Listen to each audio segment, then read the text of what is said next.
Assalamualaikum warahmatullahi wabarakatuh dan selamat siang. Bertemu lagi dengan Bapak dalam mata pelajaran pekerjaan dasar teknik otomotif. Minggu sebelumnya atau pertemuan sebelumnya kita sudah membahas terkait dengan alat ukur mekanik. Yang pertama yaitu jangka sorong atau vernier caliper, kemudian yang kedua adalah mikrometer. Nah, untuk pertemuan pada siang hari ini kita akan lanjutkan pada jenis alat ukur mekanik yang lainnya. Nah, yaitu di sini adalah dial indikator. Nah, sebelum kita masuk ke materi, harapan Bapak semuanya bisa aktif dalam mengikuti pelajaran pada siang hari ini dengan cara menonton video dan tentunya setelah melakukan absensi melalui Google Form. Semoga semuanya bisa mengikuti pelajaran sampai selesai supaya sedikit banyaknya kalian bisa mengetahui terkait dengan dial indikator yang akan Bapak jelaskan pada siang hari ini. Baik, kita lanjut saja. Pengertian dial indikator atau dial gig. Ini fungsinya adalah untuk mengukur kebengkokan, run out, kekocakan, end play, dan backlist, bahkan kerataan dan lain sebagainya. Jadi banyak fungsinya ya. Jadi banyak fungsi dari alat ini. Gambarnya bisa dilihat bentuknya seperti ini. Namun untuk lebih efektifnya nanti kalian akan melihatnya ketika sudah aktif dalam sekolah.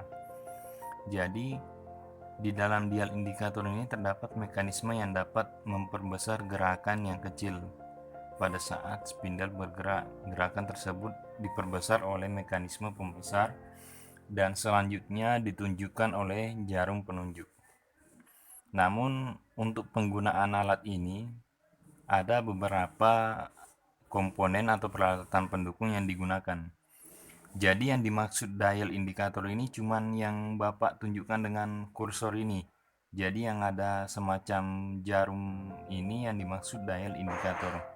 Selebihnya adalah peralatan pendukung.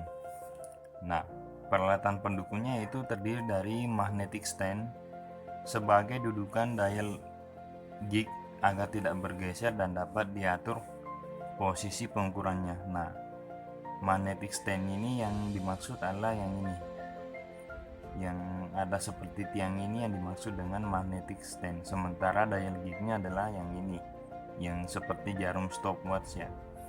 Nah, kemudian komponen selanjutnya itu blok V, digunakan sebagai dudukan poros atau benda kerja yang akan diukur. Jadi blok V ini ya bentuknya seperti V, ini biasanya terbuat dari baja untuk menempatkan benda kerja yang akan diukur. Oke, kita lanjut. Nah, bagian-bagian dalam indikator. Jadi ini yang dimaksud dengan dial indikator.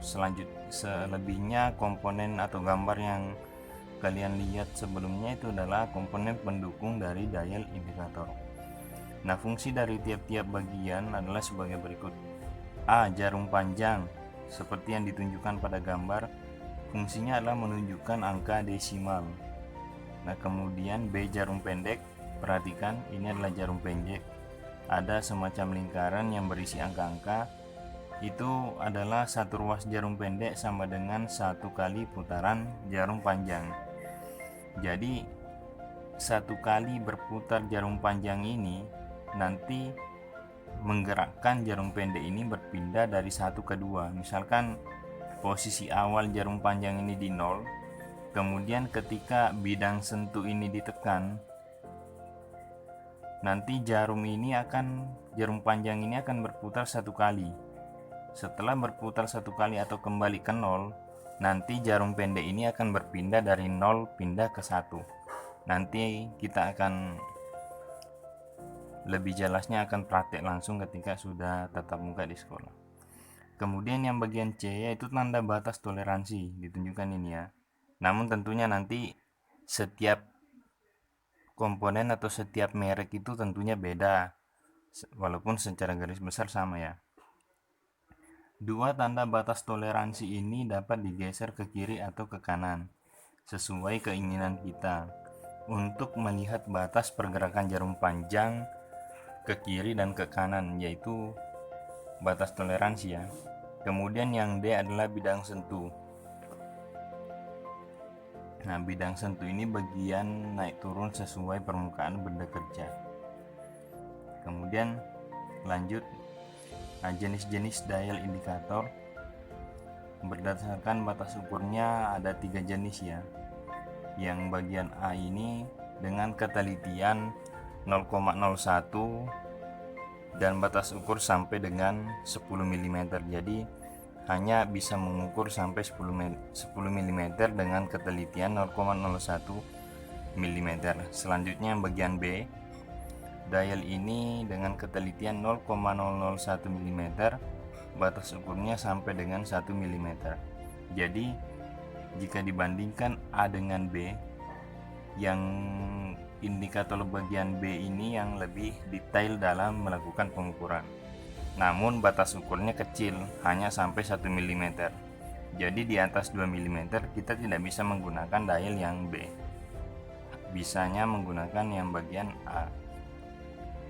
Nah, kemudian yang ketiga atau C, dial indikator dengan ketelitian 0,0005 inch. Kemudian batas ukurnya sampai dengan 0,025 inch. Jadi di sini dia menunjukkan skala inci ya, bukan skala mili. Biasanya kalau di alat berat biasanya menggunakan ukuran inci bukan mili. Jadi ukuran inci yang digunakan jika di alat berat, bukan ukuran mili. Nah, kecuali TKR dan TSM rata-rata menggunakan ukuran milimeter. Kemudian kita lanjut cara penggunaan dial indikator. Set dial indikator agar tidak bergeser dan bidang sentuh menekan bidang kerja agar dapat menjangkau permukaan yang tidak rata. Lihat besar simpangan pergerakan jarum dari posisi paling kiri dan posisi paling kanan.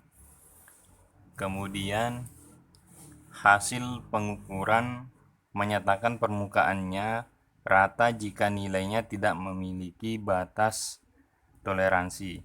Bapak akan coba putarkan videonya, namun jika nanti hasilnya tersendat-sendat, nanti Bapak akan sampaikan atau akan gabung semua video cara menggunakan alat ukur mekanik tersebut mungkin minggu depan. Seperti itu. Nah, untuk kali ini silakan dilihat dulu, mudah-mudahan nanti ketika diputar tidak buffering ya.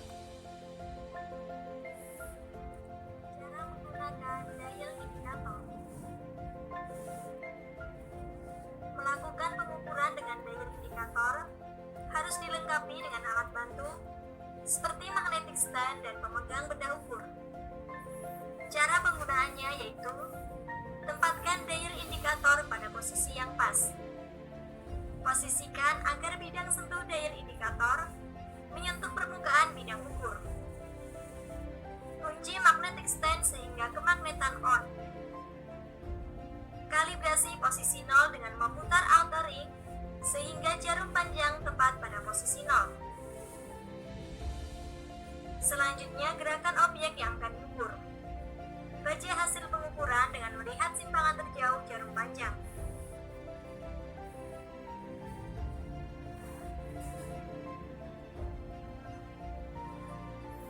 Nah, jadi kurang lebih seperti itu cara penggunaan dari dial indikator. Untuk lebih jelasnya nanti kita akan bahas ketika proses pembelajaran sudah dilaksanakan di sekolah, karena agak rumit jika dijelaskan melalui video seperti ini. Walaupun Bapak menjelaskan menggunakan alat, tentunya anak-anakku susah akan menerka di rumah tanpa melakukan simulasi secara langsung. Mungkin pada pertemuan siang hari ini cukup dari Bapak. Silakan dikembangkan materi terkait dengan dial indikator. Nah, kemudian minggu depan akan Bapak kirimkan video terkait cara penggunaan dari jenis-jenis alat ukur mekanik. Nah, mungkin cukup sekian dari Bapak pada pertemuan siang hari ini. Silakan dikembangkan melalui modul yang Bapak kirimkan sebelumnya yang lengkap. Di situ kurang lebih ada semua materinya. Kemudian tetap jaga kesehatan. Jika ingin keluar, ikuti protokol kesehatan dengan menerapkan prinsip 3M, yaitu menggunakan masker, mencuci tangan menggunakan sabun dan air mengalir, menghindari kerumunan, dan menjaga jarak.